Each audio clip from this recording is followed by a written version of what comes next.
দেখো, প্রথমে 16 অঙ্কে রয়েছে, আসলাম চাচা কর্মক্ষেত্র থেকে অবসর নেওয়ার সময় 1 লক্ষ টাকা পেলেন। ওই টাকার কিছুটা ব্যাংকে ও বাকিটা পোস্ট অফিসে জমা রাখেন এবং প্রতি বছর সুদ বাবদ মোট 5,400 টাকা পান।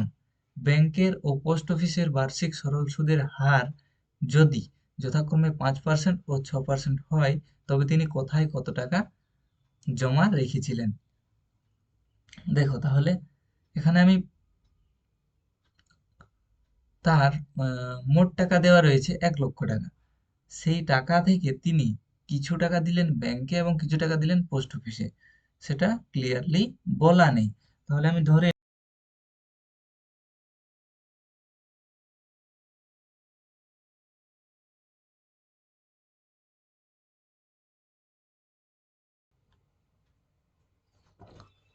ওকে,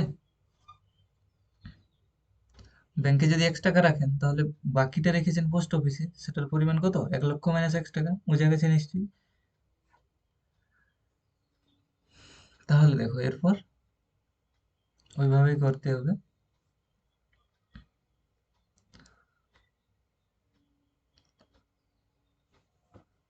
তাহলে দেখো, ব্যাংকের ক্ষেত্রে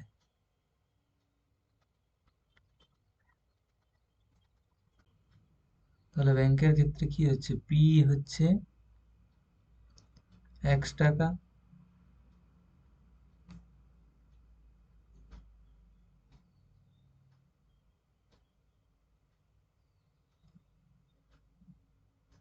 আর দেওয়া রয়েছে 5%,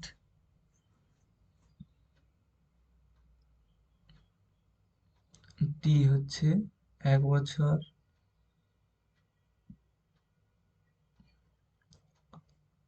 এটা আমরা বের করব। ঠিক আছে, তাহলে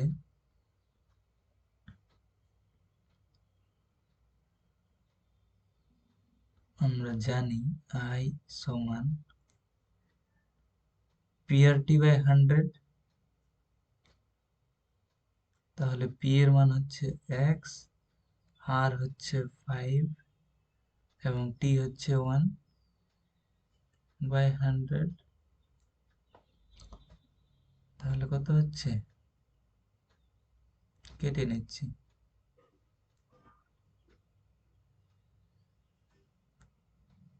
তাহলে হচ্ছে X/20 টাকা। তাহলে এখানে ব্যাংকের ক্ষেত্রে মোট সুদ হচ্ছে X/20 টাকা।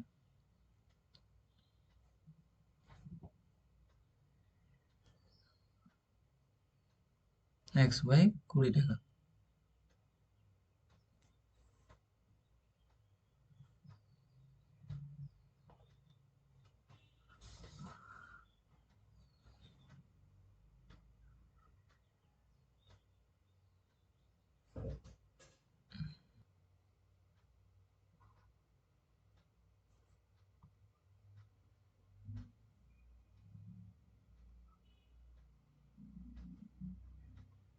পি কত ছিল?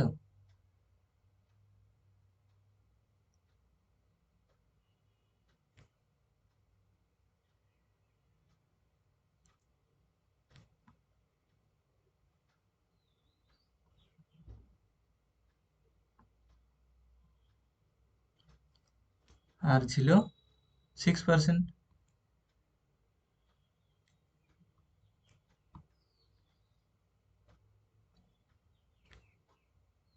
টি 1 ইয়ার। এক্ষেত্রেও আমাদেরকে সুদটা নির্ণয় করতে হবে। তাহলে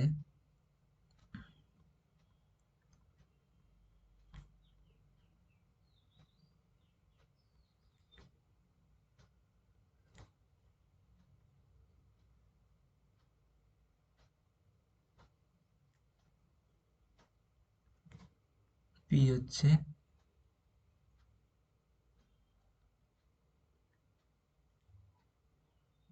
ইন্টু আর হচ্ছে 6, টি হচ্ছে 1/100 সমান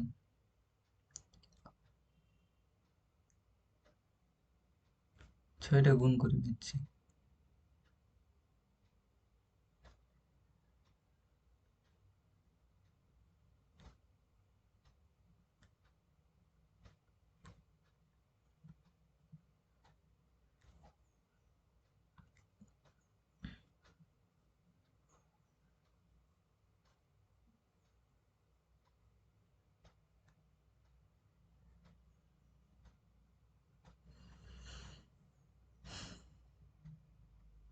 তাহলে দেখো, পোস্ট অফিসের ক্ষেত্রে সুদের পরিমাণ হচ্ছে এই যে আমি হলুদ কালারে হাইলাইট করলাম সেই এত টাকা, অর্থাৎ 6 লক্ষ মানে 6x/100 টাকা। এবং ব্যাংকের ক্ষেত্রে সুদ হচ্ছে x/20 টাকা। বা এটা তোমরা কাটাকুটিটা না করলেও পারতে, 5x/100 টাকা রাখলেও হতো। ঠিক আছে, তাহলে দেখো এরপর প্রশ্নে বলা রয়েছে মোট সুদ তিনি বছরে কত পাচ্ছেন, 5,400 টাকা। তাহলে আমরা হিসাব করে দেখলাম যে পোস্ট অফিস থেকে তিনি পাচ্ছেন এত টাকা এবং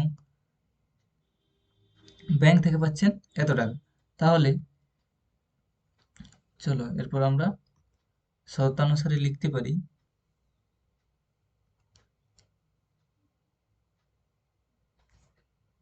শর্তানুসারে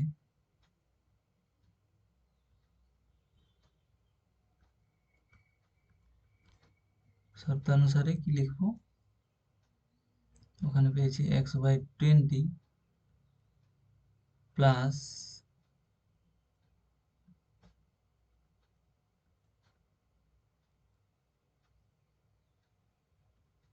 y100 সমান কত হবে, 5,400 টাকা। এটা আমরা সমাধান করলেই হয়ে যাবে। চলো করে নিচ্ছি। তাহলে লসাগু হচ্ছে 100, 5x প্লাস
তাহলে x সমান হচ্ছে 6,000।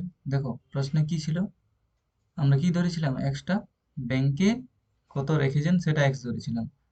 তাহলে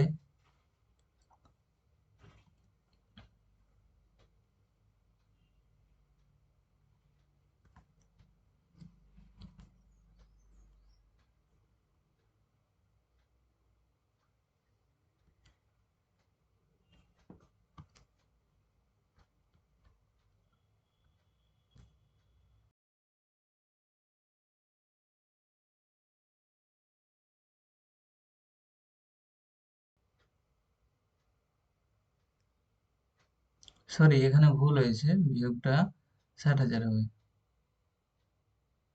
একটা শূন্য কম হয়ে গেছে।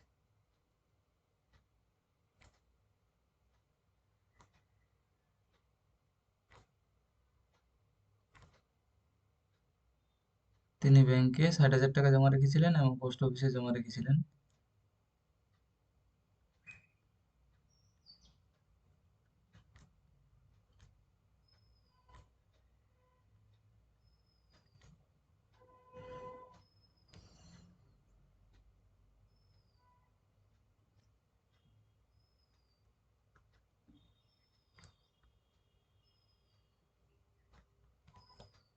ঠিক আছে? তাহলে তিনি ব্যাংকে রেখেছিলেন 60,000 টাকা এবং পোস্ট অফিসে রেখেছিলেন 40,000 টাকা। এই দুটো হবে উত্তর। ঠিক আছে, চলো নেক্সট অঙ্কে যাই। এরপরের অঙ্কে দেখো রয়েছে, রেখা দিদি তার সঞ্চিত অর্থের 10,000 টাকা দুটি আলাদা ব্যাংকে ভাগ করে একই সময়ে জমা দিলেন। একটি ব্যাংকের বার্ষিক সরল সুদের হার 6% এবং অন্য ব্যাংকটির বার্ষিক সরল সুদের হার 7%। 2 বছর পর তিনি যদি সুদ বাবদ মোট 1280 টাকা পান, তাহলে তিনি কোন ব্যাংকে কত টাকা জমা রেখেছেন? একই অঙ্ক, আগেরটাতে যা ছিল, মানে যে টাইপের ছিল, এটাও সেম টাইপের অঙ্ক। তো চলো করে নিচ্ছি।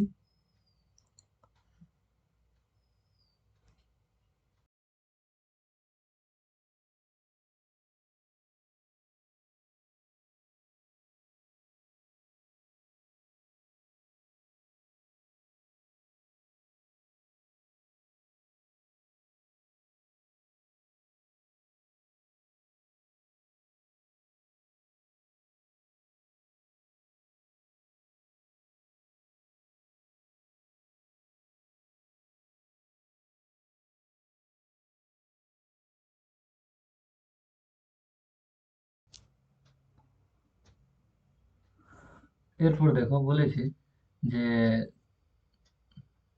সুদ বাবদ মোট 1280 টাকা পান, তাহলে এটা প্রথম ব্যাংকের যে সুদ এবং দ্বিতীয় ব্যাংকের যে সুদ পেয়েছি সে দুটোর যোগফল সমান 1280, সেটা আমরা শর্তানুসারে লিখবো।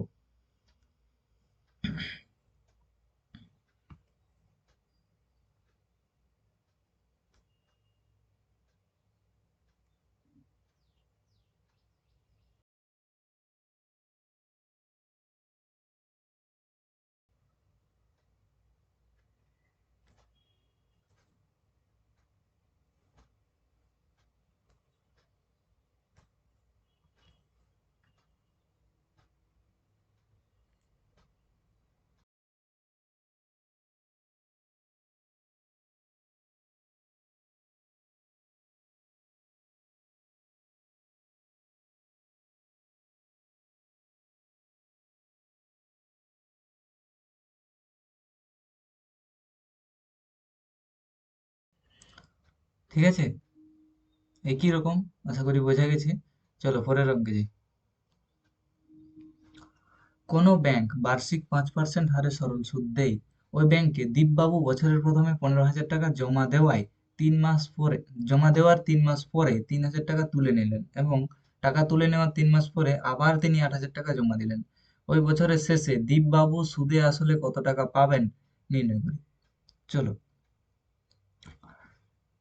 কোনো ব্যাংক বার্ষিক 5% হারে সরল সুদ দেয়, তাহলে ব্যাংক 5% হারে সরল সুদ দেয়, অর্থাৎ আরটা এখানে বলা আছে।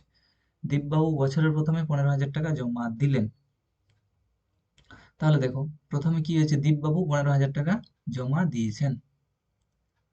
দীপবাবু জমা দিয়েছেন 15,000 টাকা, তাহলে পি হচ্ছে 15,000 টাকা। 3 মাস পর তুলে নিলেন 3,000 টাকা, ঠিক আছে, তাহলে টিটা হবে 3 মাস। 15,000 টাকাটা কতদিন রয়েছে? 3 মাস রয়েছে, তাহলে 3 মাস সমান কত বছর?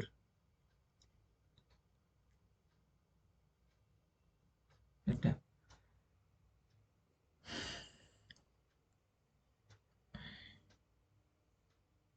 এবং আর দেওয়া রয়েছে 5%, তাহলে এটা আমাদেরকে বের করতে হবে।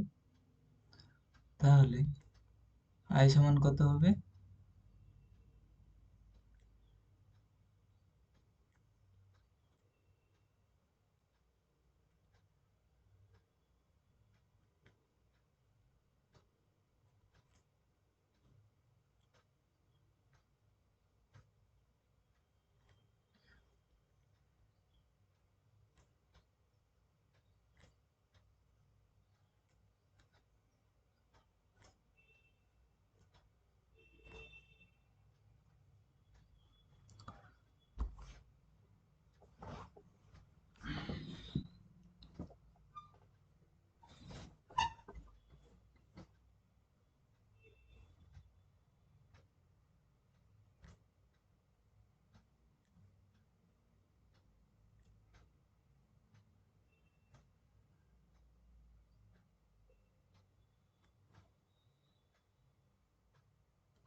তাহলে 187.5 টাকা।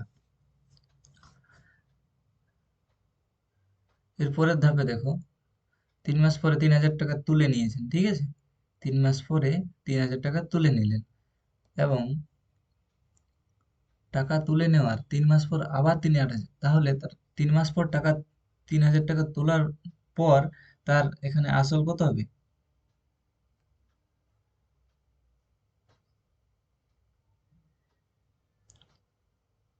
3,000 টাকা তোলার পর আসল হবে 12,000 টাকা।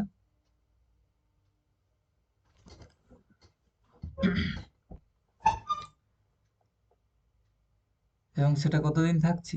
এটাও কিন্তু দেখো ভালোভাবে, 3 মাসই থাকছে। 12,000 টাকা আসল হিসাবে 3 মাস থাকছে, তারপর আবার তিনি 8,000 টাকা জমা দিচ্ছেন, তাহলে এই 12,000 টাকাটা 3 মাস থাকছে। পরের 3 মাস অর্থাৎ 3/12 বছর, আর অবশ্যই 5%, এখান থেকে আমাদেরকে আয়টা ক্যালকুলেট করতে হবে। তাহলে এখানে আয় সমান হচ্ছে 12,000 ইন্টু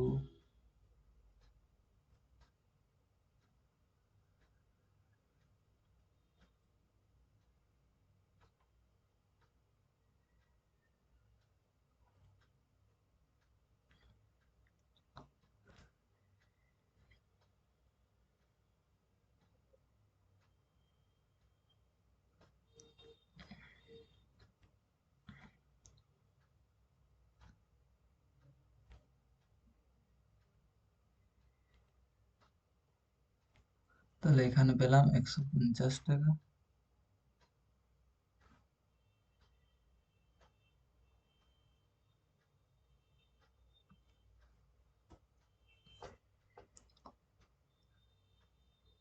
এরপর দেখো, এই তারপরে আবার 3 মাস পর 8,000 টাকা জমা দিলেন, তাহলে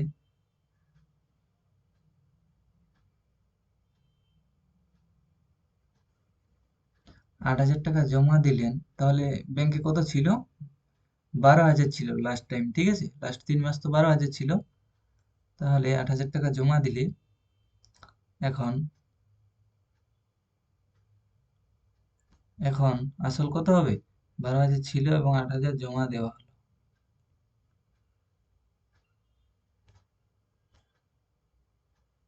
তাহলে এখন আসলের পরিমাণ হচ্ছে 20,000 টাকা, আর হচ্ছে 5%, এবং এখানে আমাদেরকে টিটা দেখতে হবে। তাহলে 8,000 টাকা জমা দিলেন ওই বছরের শেষে, তাহলে প্রথম 3 মাস ছিল 15,000, পরের 3 মাস ছিল 12,000, এবং আর বছরটা শেষ হতে আর কতদিন থাকছে? তাহলে আর 6 মাস থাকছে, তাহলে সেই 6 মাস থাকবে 20,000 টাকা, ঠিক আছে? তাহলে এখানে টিটা হয়ে যাবে 6 মাস।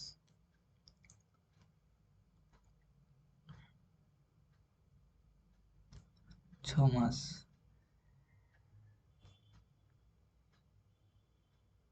ওকে। আয়টা আমাদেরকে বের করতে হবে। তাহলে এক্ষেত্রে আয় সমান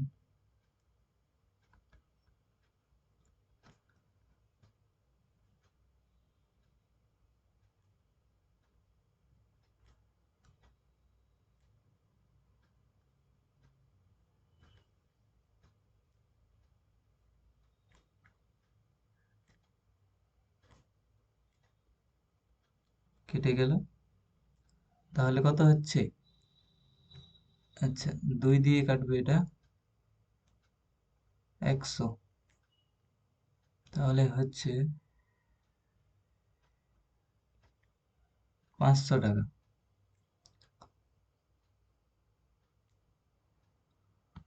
তাহলে দেখো, আমাদের প্রশ্নে কি চেয়েছে? প্রশ্নে চেয়েছে সুদে আসলে কত টাকা পাবেন বছরের শেষে।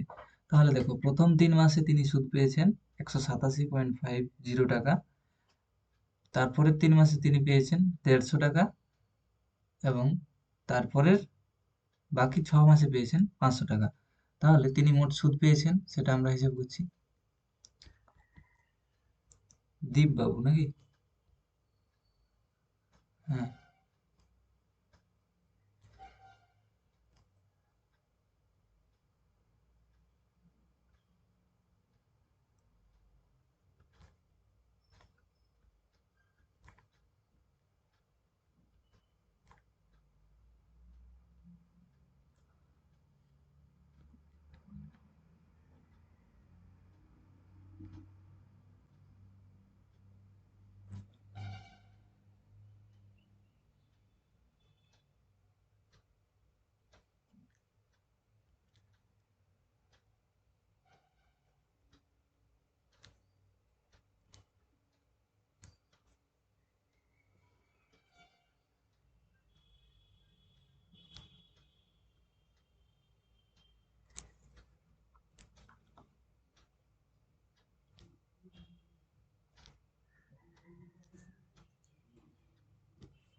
তাহলে দীপবাবু মোট সুদ পেয়েছেন 837.5 টাকা।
ঠিক আছে, তাহলে শেষে তার ব্যাংকে আসল হিসাবে ছিল কত, 20,000 টাকা, এবং যা সুদ প্রথম থেকে ছিল সারা বছরে সেটা জমা ছিল।